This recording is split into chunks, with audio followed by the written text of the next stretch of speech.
El único relato sobre esta técnica procede del historiador griego Heródoto, que visitó Egipto en el año 450 antes de nuestra era.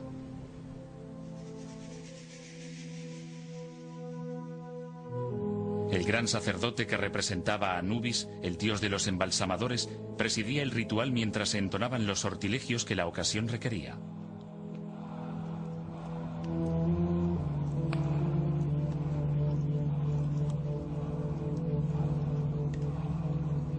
El primer paso era la preparación de las especias, las resinas y los aceites. Después se retiraba el cerebro. Se extraía a través de las ventanas de la nariz con un garfio de metal.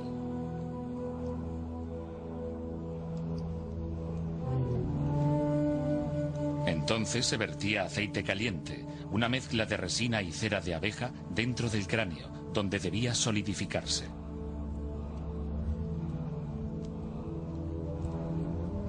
Después se realizaba una incisión en el abdomen para extraer los pulmones, el hígado, el estómago y los intestinos. En este paso resultaba fundamental actuar rápidamente, ya que, a causa de su alto contenido de agua, los órganos internos son las primeras partes del cuerpo que se descomponen. Los órganos se momificaban por separado. Una vez desecados, eran escrupulosamente lavados y ungidos con aceite y resina.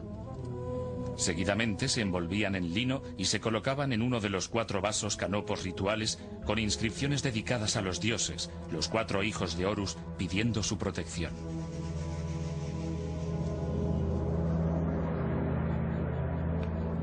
El corazón era considerado la sede de la sabiduría y se dejaba en su sitio. Los riñones, en cambio, eran ignorados, ya que se desconocía su importancia. Después se cubría el cuerpo con natrón, un conservante natural formado por una mezcla de carbonato sódico y cloruro sódico que tenía la misión de extraer la humedad de los tejidos.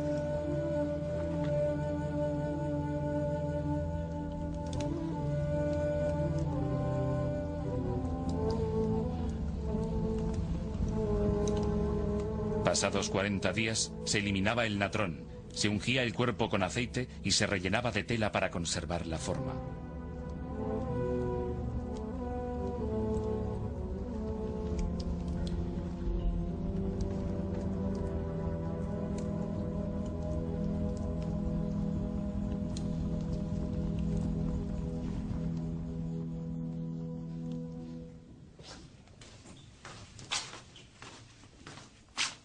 John Taylor, un experto en momificación del Museo Británico, tiene pruebas de la depurada técnica de los embalsamadores. Aquí tenemos un ejemplo de embalsamamiento egipcio de lo más sofisticado. El cuerpo de esta anciana fue preparado a conciencia y hay varias razones para afirmarlo. El pelo está muy bien conservado. Debía ser gris o blanco, pero ahora tiene un color rojizo a causa de la resina con que se cubrió todo el cuerpo.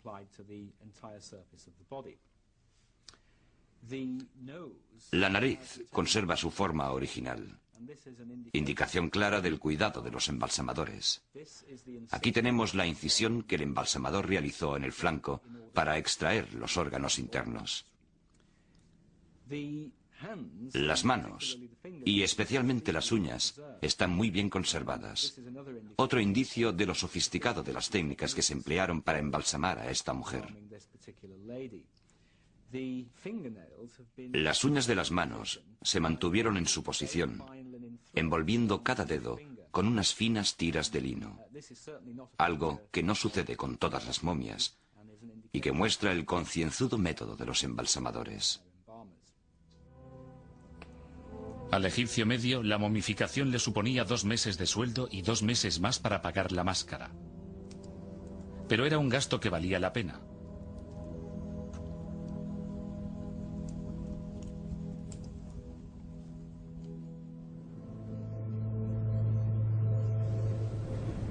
Los egipcios creían que el espíritu de una persona sobrevivía después de la muerte, pero necesitaba alimento.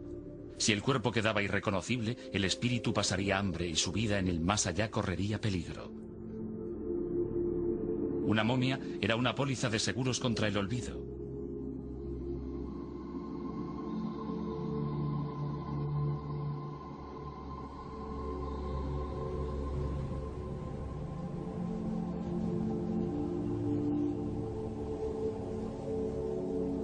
Ya en el año 4000 antes de nuestra era, los muertos egipcios eran enterrados en tumbas poco profundas en el desierto. La arena caliente y seca eliminaba de manera natural la humedad y evitaba la multiplicación de las bacterias y la descomposición.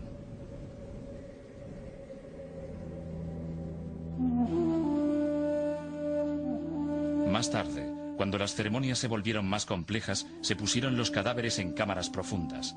Pero sin el calor seco de la arena del desierto, la descomposición era inevitable. Para conservar el cuerpo, los egipcios tomaron ejemplo de la naturaleza y desarrollaron el arte de la momificación.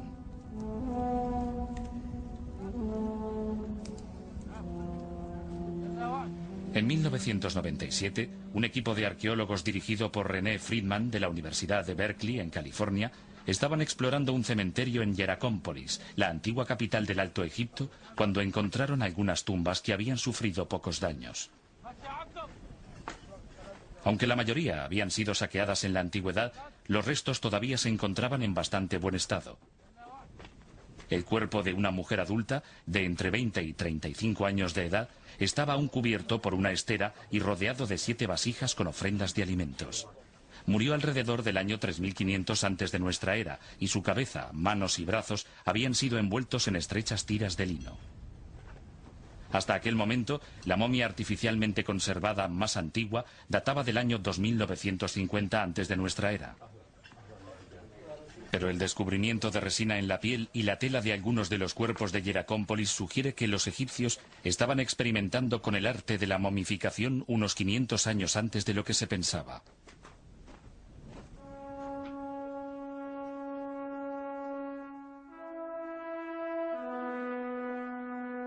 Con el tiempo, mejorarían su técnica. En el Museo Egipcio de El Cairo se encuentra la más extraordinaria colección de momias jamás reunida en una sala.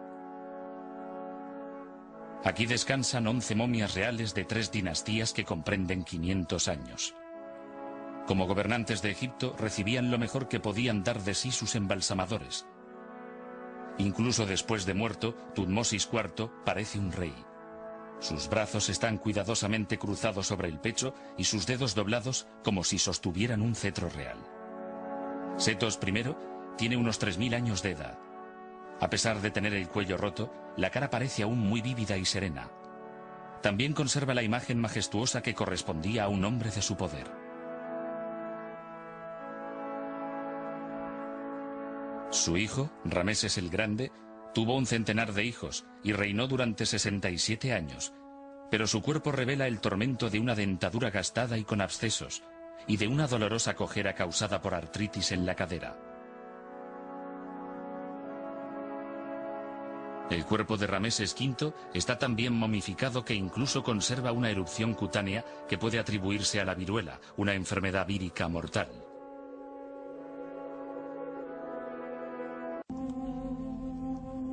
Las vendas eran de lino cortado en tiras de anchuras diferentes. Algunas tiras fueron tejidas especialmente, otras procedían de materiales utilizados en rituales y algunas eran prendas del hogar, como vestidos y sábanas.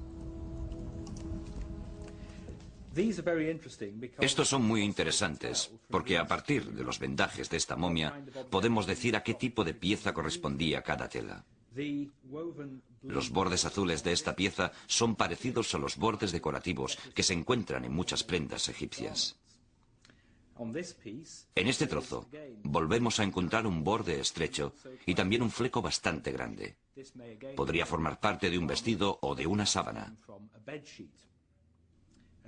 Y aquí tenemos una muestra de sábana completa, que era el tejido que más utilizaban los embalsamadores.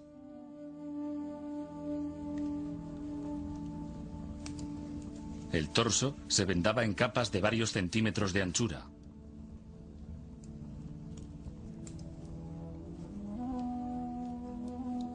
El proceso se prolongaba durante más de 2 semanas y era necesario mucho material. Los vendajes de una momia alcanzaban una longitud de 800 metros.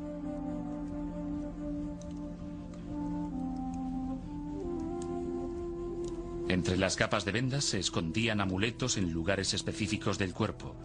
En algunas momias se han hallado muchos. solo Tutankamón tenía 143, bastantes de oro. Algunos eran imágenes de los dioses, otros símbolos de eternidad y fuerza.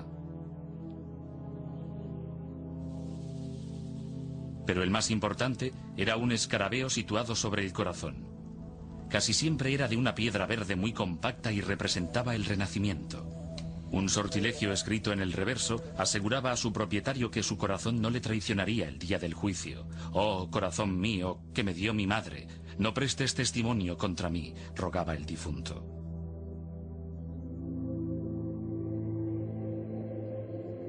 La importancia del corazón queda vívidamente ilustrada en el Libro de los Muertos, una serie de sortilegios que los egipcios se llevaban a la tumba para que les ayudaran a superar los obstáculos en el día del juicio. Ante 42 jueces, el fallecido debía probar su derecho a ingresar en el paraíso. Basándose en la creencia de que saber sus nombres era tener poder sobre ellos, el sortilegio número 125 contenía instrucciones detalladas sobre la forma de dirigirse a cada uno de los jueces. «Te conozco y sé tu nombre. Tu nombre es Señor de la verdad», anunciaba el difunto. Después, el difunto se declaraba inocente de 42 crímenes terribles, mientras el corazón esperaba ante la diosa de la verdad.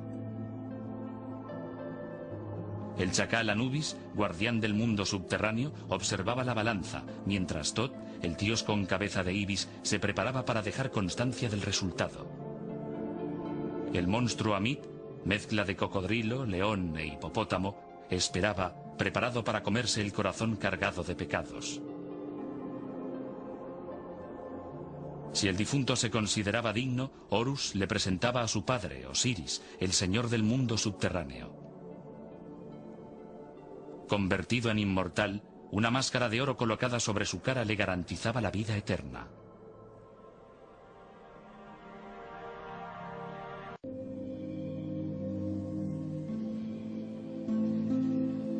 La preparación de una momia solo era el primer paso en la búsqueda de la eternidad. El funeral seguía una serie de ceremonias preestablecidas que empezaban con una procesión desde el hogar familiar.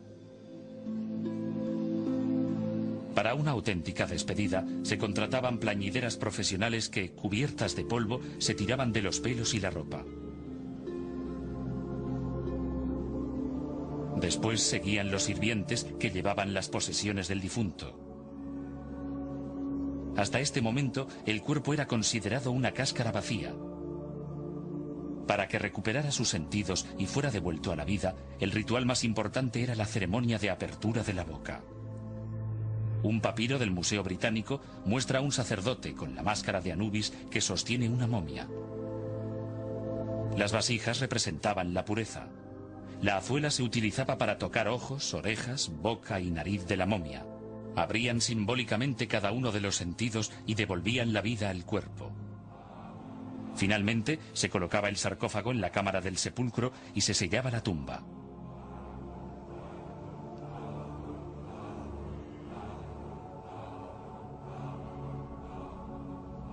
Por lo general, en las pinturas de las tumbas, los propietarios y sus familias aparecen saludables y en la flor de la vida. Pero sus sirvientes y obreros muestran una gran variedad de penalidades que reflejan la dura realidad de la vida.